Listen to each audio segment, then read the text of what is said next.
Good evening, tubers. Matt M. Roy back once again. Back to you on, what is this, March the 6th, 2019. Still a little bit hoarse. I have no idea what this is. I've been fighting with this for a few days now. My throat is very, very scratchy, so have to deal with it. This is going to be a little different than most of the videos that I upload for the live streams. Basically, I've been kind of under the, on the fence about whether or not I wanted to share this with you guys. It's something that is very hard for me to talk about. Basically because it's not really socially acceptable, honestly. Well, let's be brutally honest. People with my type of condition definitely tend to be ostracized from the general population sometimes. What I actually have is two things. I knew about the Asperger's. You guys know I shared that with you guys for, maybe about a month ago when I got that diagnosis. But the other one that surprised me was the ADHD, the Attention Deficit Hyperactivity Disorder. I knew that I was a little bit attention deficit, but I didn't know it had gotten to the point where it could be considered a disorder. Excuse me, let me get another sip of water here.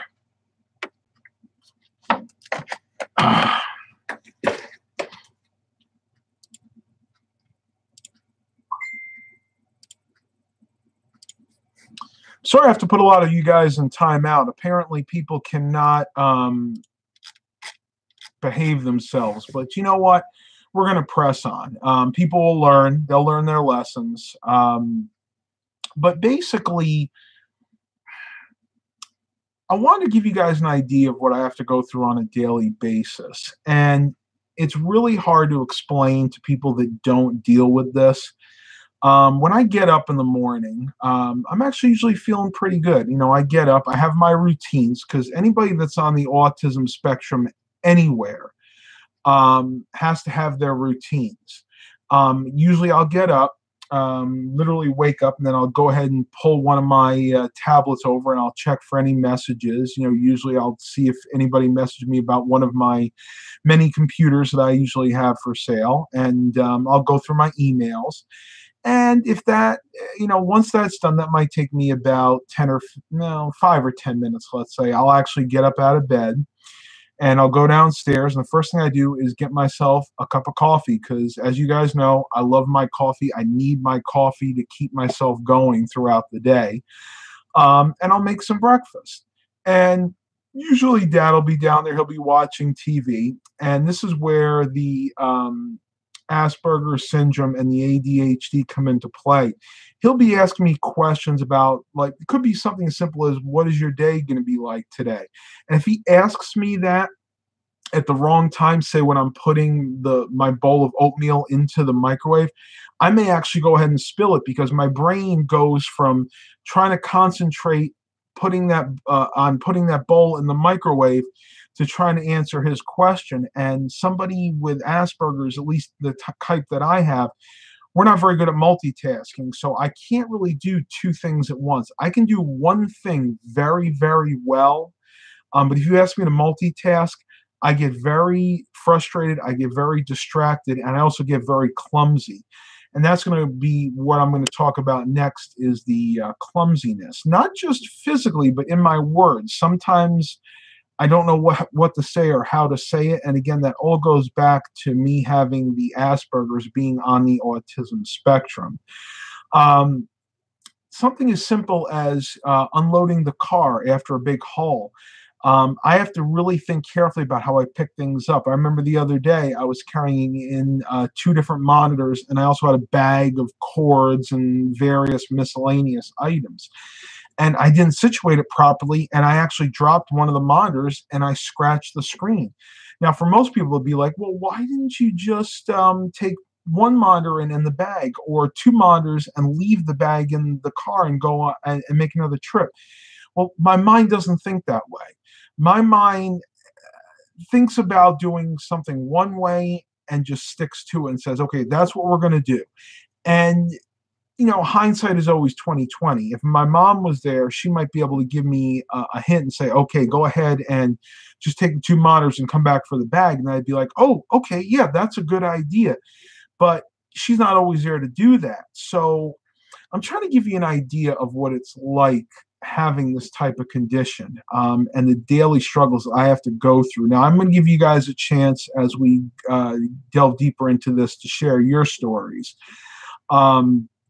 But it's not fun, and it's something that I realize I'm going to have to deal with for the rest of my life. And, will it get better as I get a little bit older? Honestly, maybe, but probably not. A lot of times you get older, it gets worse because let's face it, our body starts to decline. We start to feel the aches and pains of our years, and that'll probably make my clumsiness even worse. So I don't know.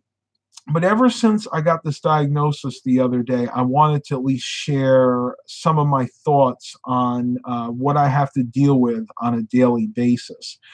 Now, what's even harder for me is social situations. And I know a few of you have already messaged me separately to tell me that you guys have dealt with similar issues that I have to deal with. But this is a combination of both my Asperger's and my ADHD. When I'm in a social situation, I always have to be the center of attention. And it's not something that I'm always aware of. I actually have to have people tell me, oh, let the other person talk, because I am the consummate motor mouth. I am. I mean, that's just the way I am. I like to be in control of the conversation. But that's the ADHD. But at the same time, on the Asperger's side, I'm always afraid of saying or doing the wrong thing or offending somebody. And that's something that I've had to work on my entire life. Now, I've gotten a heck of a lot better.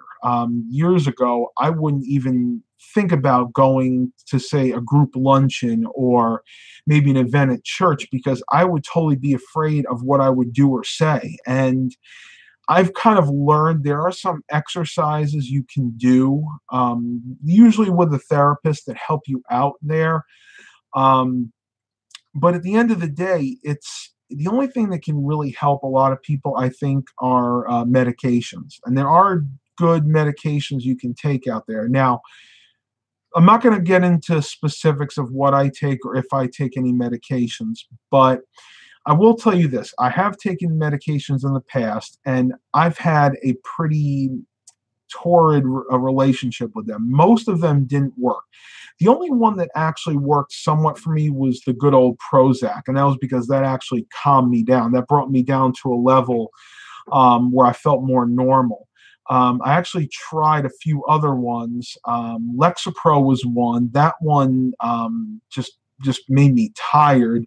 And I think it was Zoloft was the one that actually drove me loopy. Excuse me.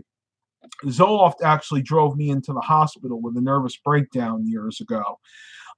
So when you're considering medications, you want to be very careful. You want to make sure that, one, you absolutely have exhausted all other avenues of treatment, and two, you want to make sure that you are under the care of a doctor. And I'm talking about an actual psychologist or a general practitioner, somebody that can monitor the levels and the dosage of whatever medication you're taking. And if you have an adverse side effect like that, that they can hopefully quickly wean you off of that so you can get back to normal and maybe try something else. Jake, M-U-R-D, Jake Murd, I guess that's pronounced, is, did you experience suicidal inklings, I guess, while taking antidepressants? Not really. And let me let you know that what I've pretty much taken were not antidepressants. They were more medications in the past to control the anxiety. A lot of it just made me uneasy. Like the best way to describe it would be uncomfortable in my own body. Not like to the point where I'd want to consider taking my life, but I would just be very fidgety. I wouldn't know what to do with myself, and I'd be afraid of every little thing. Like the time I went in the hospital, I thought I was having a heart attack, and it would make me very hyper conscious about my body. I'd be saying, I hypochondriac. I was the consummate hypochondriac. Any little thing that happened, any little ache or pain, I thought was something serious. And that was more of what I experienced. Now, you guys might have different experiences, but at least that's what I had to deal with.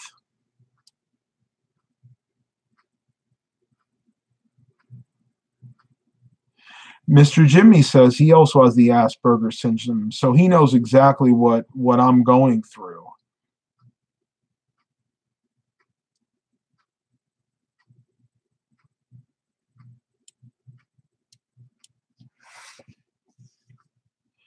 David New says, I have Asperger's syndrome, and as far as medicine goes, I take 0.3 milligrams of clonidine for sleep. I take 300 milligrams of, I'm going to butcher this, I know it, trilipitol.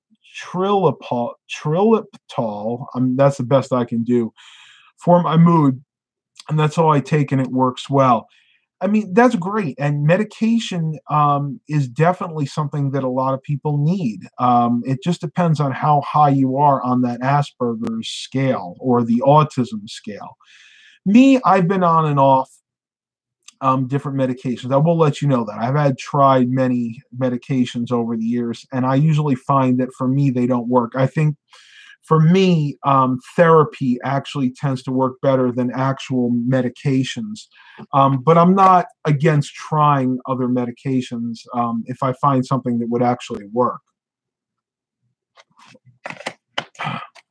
It's like Pup Dog 101 and Mr. Jimmy are both on the autism spectrum. I thank you guys for sharing this with me. I know it's not easy. A lot of us do not want to let people know that we are autistic or any bit autistic, but I think it's better to talk about it than to just let it ball up inside, because and it's even worse for guys, because women that are autistic, women are encouraged to express their feelings, and they can pretty much do that and talk to their friends about it, and a lot of times they can work through their problems. But guys or men, males, we tend to hold everything inside because we need to be masculine. We need to be those strong men that you saw like in the Dirty Harry movies, all those old Clint Eastwood movies. We need to be strong. We need to keep our emotions inside. And it's actually really bad because the majority of autistic people are men or guys. I mean, that is an actual fact. I think, let me look that up real quick.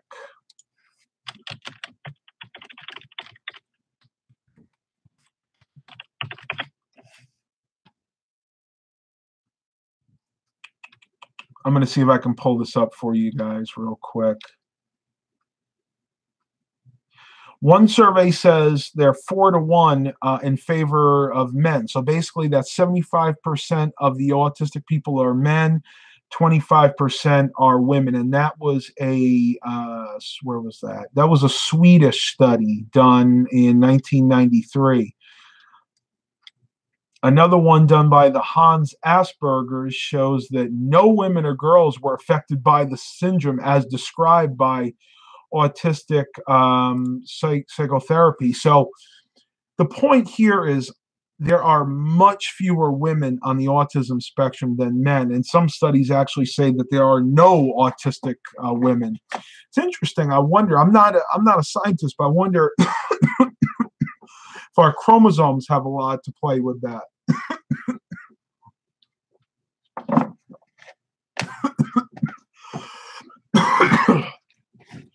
I'm sorry, guys. My voice is totally gone tonight. Oh, excuse me.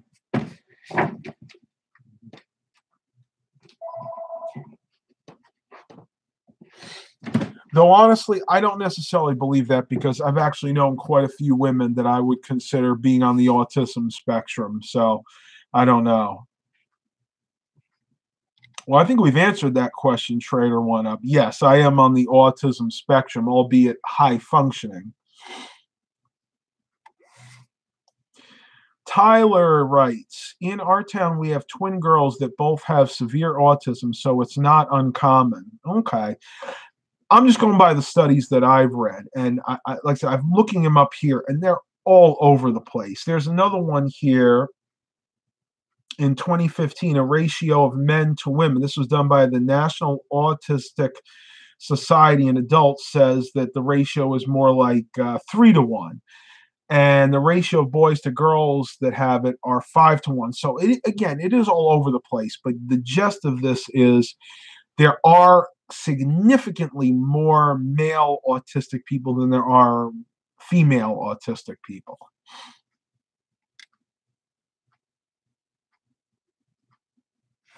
William McCullough writes, thanks. It is good to know it also other people to learn and understand how tough a road it is. Basically saying that, yeah, we always want to talk about these things. Like I said, never good to keep things bottled up like that.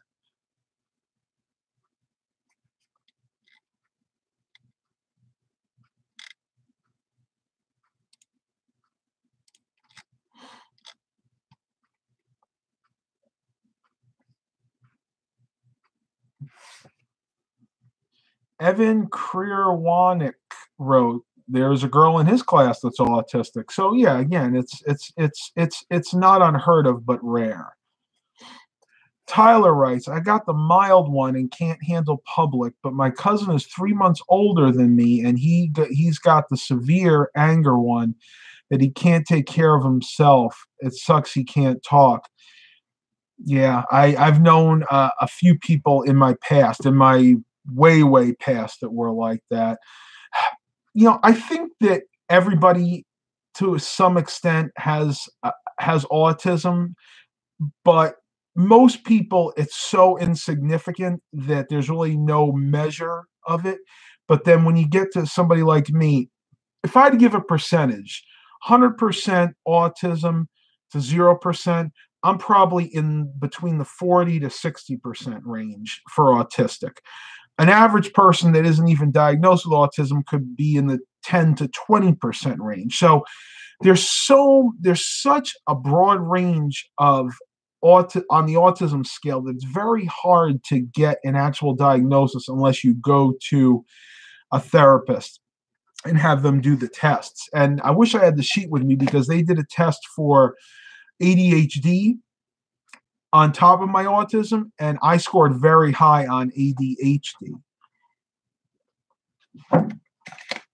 Now, there are two different kinds there. ADHD is attention deficit hyperactivity disorder. There's attention deficit, which is AD, which is the one where, you just have a hard time concentrating.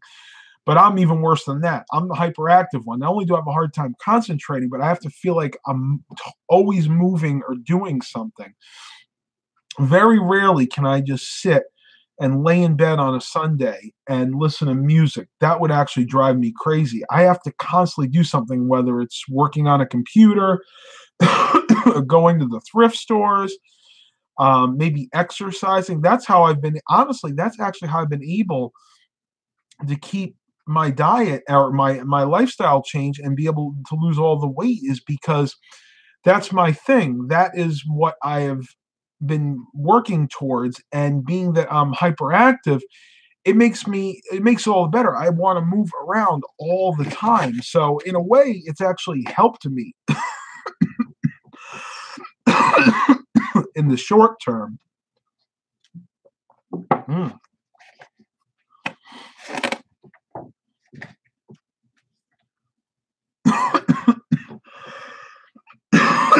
Sorry, everybody. I'm trying. I don't know how long we're going to go tonight. Let's see if my voice holds up here.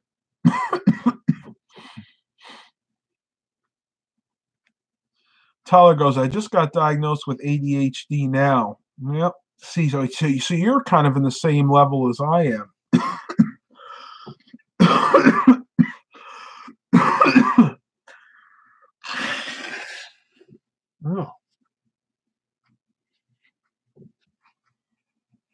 Oh. Moving on. David New says, I also have sensitive integration dysfunction. I feel you. I relate completely. Thank you. I really appreciate that.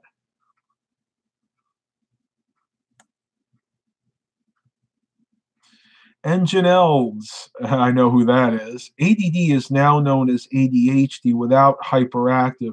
I took a class in college, abnormal special education kids psychology.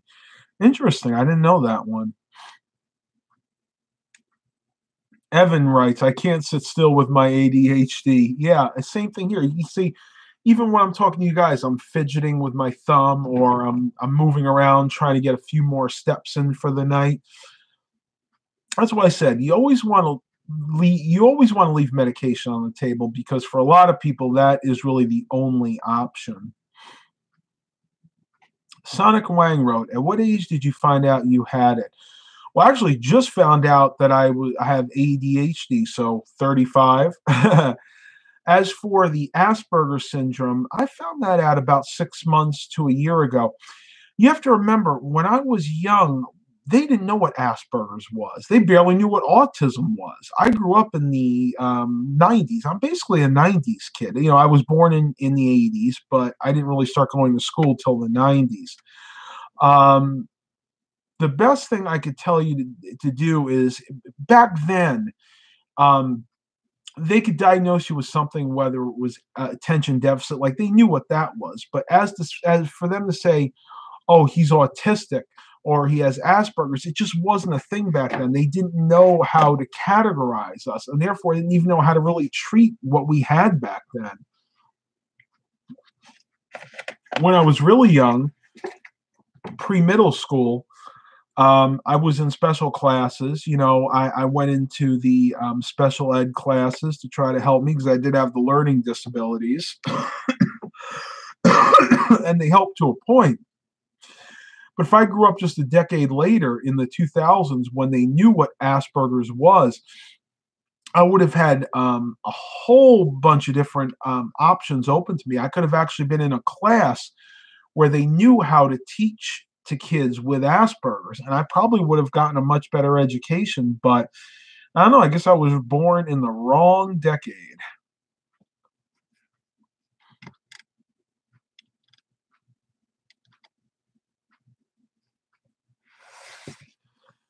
Jake Murd asks, what techniques have you found most helpful that were taught in therapy? Well, there's a few different ones. Believe it or not, meditation does work. And depending on what religion you are, I mean, there is Christian meditation, but even just looking at meditation practices, just sitting in a room, totally silent, being in, like, you could do something like the yoga lotus position, just trying to clear all thoughts out of your mind and just relax will help you tremendously. I've had limited success with it, but if I'm getting into one of my moods or I'm getting into where I'm about to have a panic attack, that can definitely work. Another thing we talk about in therapy is basically just talking it out. And I'm very good at that. Again, I've told you guys, I'm a motor mouth. I can talk all day long. And that actually helps me out. It might piss off or annoy the people around me, but it definitely helps me to a point.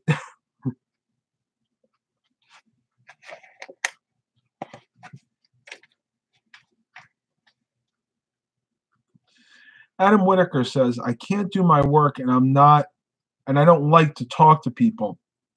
That is part of it. And I'm glad you actually brought that up because, at least in my experience, there are times that I have to be alone. It's not even an option like, oh, I'd like to be off work at home, relaxing or doing my own thing. I have to, because if I don't, then I could have a panic attack. And this usually is brought on by stressful situations.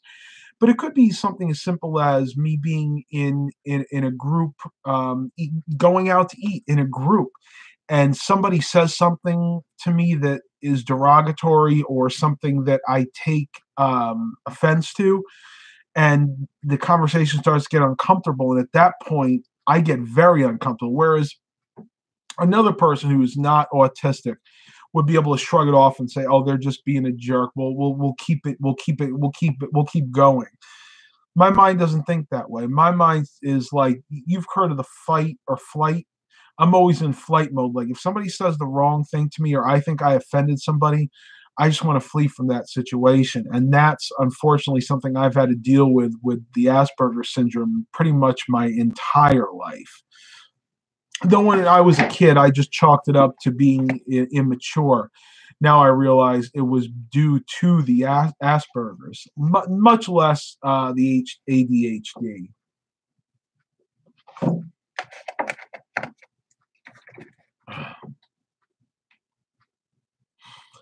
Tyler goes, "This is why I do YouTube. I can't function in the real world." Yeah, I mean, again, it's something, and YouTube is a great option for people. And this is a really fine line because people with our kind of conditions do have options open to us, like YouTube, like Twitch. You know, we can do live streams. Heck, with the way the technology is now, we can work from home. But that's not helping our condition. See, I could very easily live a life of solitude as a hermit somewhere in the mountains. As long as I had a few computers with me, I was able to talk to people, you know, Skype chat with people, and you know, and be able to, you know, hunt and eat. I'd be very happy that way. But I know that wouldn't be good for me.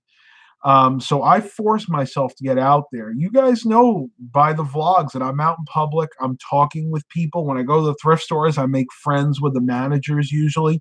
That has the added benefit of sometimes me getting first dibs on the new stuff that's coming out. But that's not the only reason I do it. I do it because it's uncomfortable for me.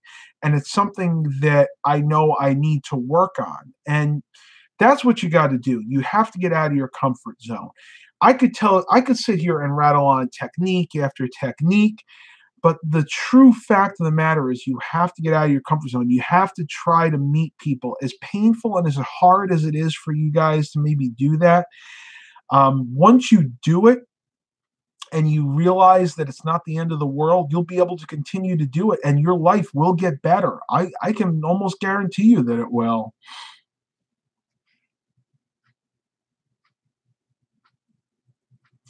Caesar Oliveria. How do you see the differences between lack of social skills or excessive different points of view? I'm trying to say, for example, in some cultures you can't be considered strange. You can be considered strange or not. That's a very good point. And you gotta remember that it's all in the way that my mind perceives what other people are thinking about me. 9 times out of 10, I go through a conversation and I'm totally normal by almost everybody's standards. But there might be one thing that I say that I think I shouldn't have said.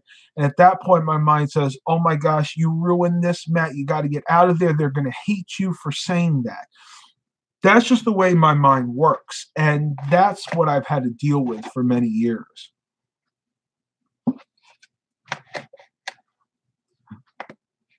Yeah, someone says I like your VHS collection. Well, thank you. That's actually something I've worked my entire life for. Though I've had to kind of wean down a little bit because I really ran out of places to store things.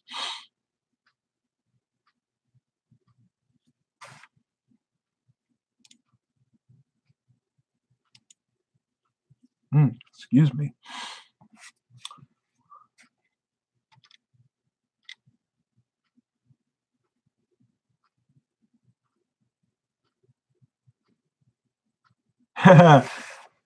What are those 20-pound dumbbells I need to get back in the gym?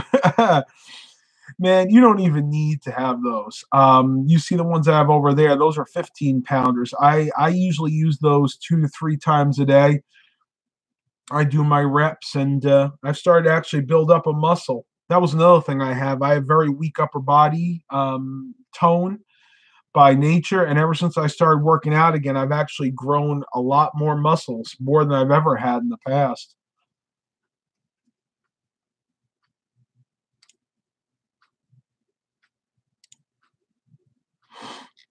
What we got? Zombie Hatred. I like that name. Asks, have you lost a lot of weight? Oh, yes. Yeah, I've lost quite a bit of weight. As a matter of fact, um, you can watch my previous live streams where I talk more about the fitness. But at one point in my life, I was over 400 pounds. I was pushing probably 410, 415 pounds. And my current weight right now is 223 pounds. So, yeah, I've lost pretty much an entire person, really close to 200 pounds from my heaviest. And I really want to get down a little bit more. I think 220 is probably a good weight for me. You got to remember, I'm 6'2", and I'm a large frame person anyway. So probably going to stick around the 6 foot, the 200 pound, 220 pound mark, let's say.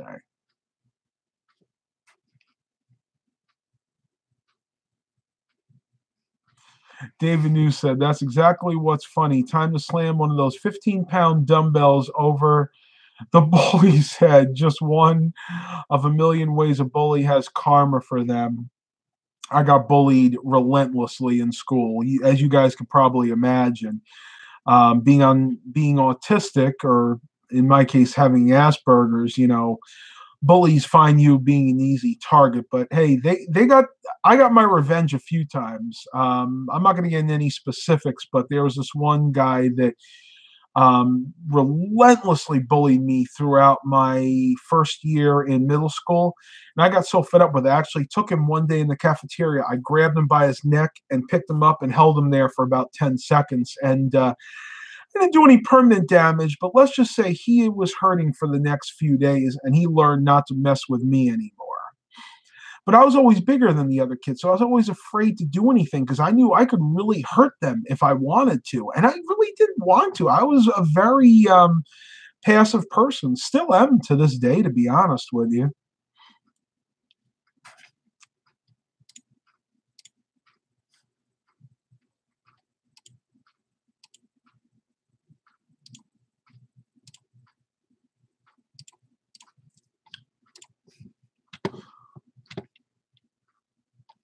Oh, hang on a second.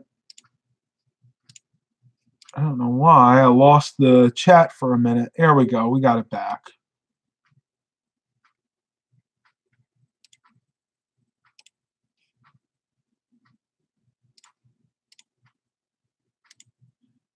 There we go. I don't know why the chat window's cutting in and out again.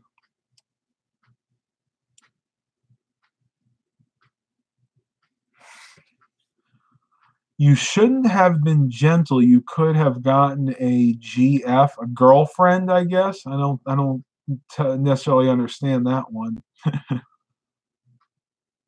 Well, I will tell you this. I've had relationships over the years, and they've worked out for a time, but at the end we realized we weren't made for each other. Honestly, I would say that's probably the one aspect of my life I don't think that the Asperger's has really affected, because going into the relationships, they knew me. They already knew my personality, and they were okay with that. It's just that we never really clicked. In other words, we didn't have enough in common to make it work. Yes, Pup Dog, I do see your comments.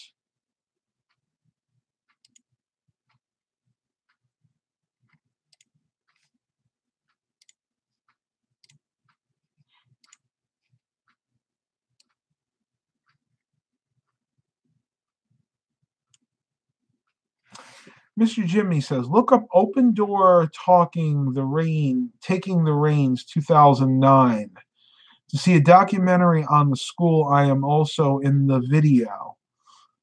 Interesting. I'll have to look at that later. Definitely will. Yeah, I figured girlfriend. He goes, GF stands for girlfriend. Actually, I'm actually an independent. I'm trying to be more social, but my independence is trying to get the best of me. Yeah, doesn't it, with all of us? And as we get older, it actually gets worse, because we get set in our ways. We don't really want anybody telling us what we need to do or how we want to do it. I remember a book that my mother gave me years ago, which I only I never really read. Shh, don't tell her. Not the whole thing, but I kind of got the gist of it. It's somebody moved my cheese. In other words, basically, we don't like sharing our space, and that was a big thing for me when I was a kid. I had not only did I have a hard time playing well with others, I had a hard time sharing things. Like if I had a toy and a friend of mine wanted to play with it, it took a while for me to let them do that. I was always afraid they were going to break it or something. But that's a story for another time.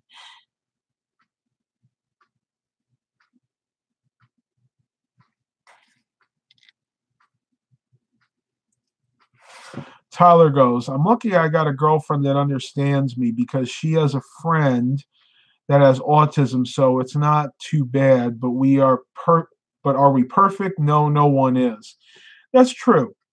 That's true. You're the term soulmate. I don't buy it. There is someone out there for everyone, but to be a soulmate, you would have to be like 100% perfectly matched. And I don't think there's a 100% match. There's always going to be deviation from that. You're never going to have all the same interests, all the same likes, all the same passions. But the idea is to get close enough to where the overlap is close enough to where you guys can make a living or make a life for yourself.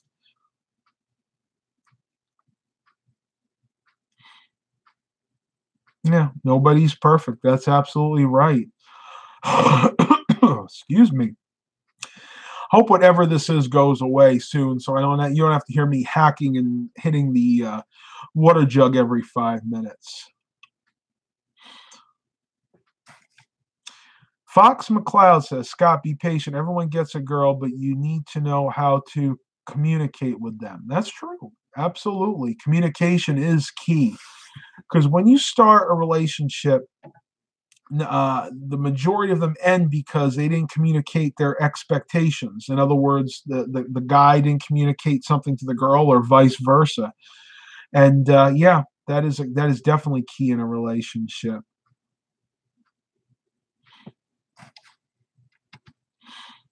David News says, to be honest, I don't want a spouse. Independent life is the best for me. However, I am overly hyper. And that's fine. Some people are not made to have a significant other. I may be one of those people. I don't know. It's yet to be seen. Am I giving up on love? No, of course not. I don't think anybody should. You find that right person, you guys click, and you find that you have enough in common to where you think you can make a life together. I say do it. Go for it. But if it doesn't happen, don't despair. I mean, there are a lot of great things in life, and it doesn't necessarily have to be with a wife or a girlfriend. You can have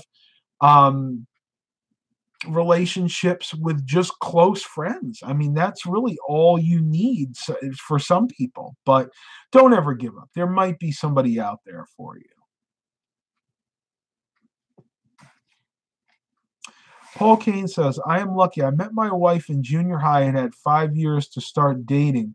We've been together ever since. Thank God. I thank God every day for her. She is a blessing.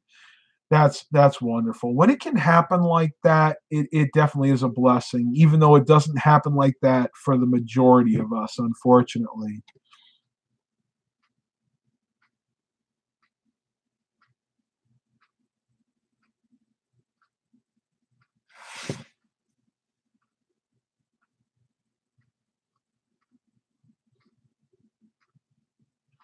Yeah, I'm not going to read that one out loud, Scott Kearley, but yeah, I definitely understand that. That is definitely not a healthy relationship.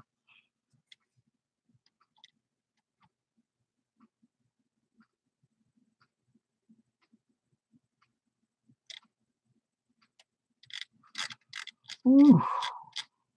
All right, tubers. I am going to end this here because it seems like we have calmed down when it comes to the chat window, and I'm starting to lose my voice again.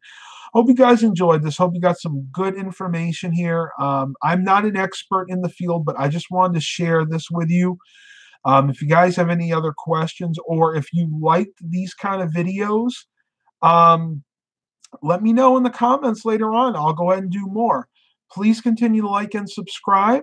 And as always, have a blessed day, everybody.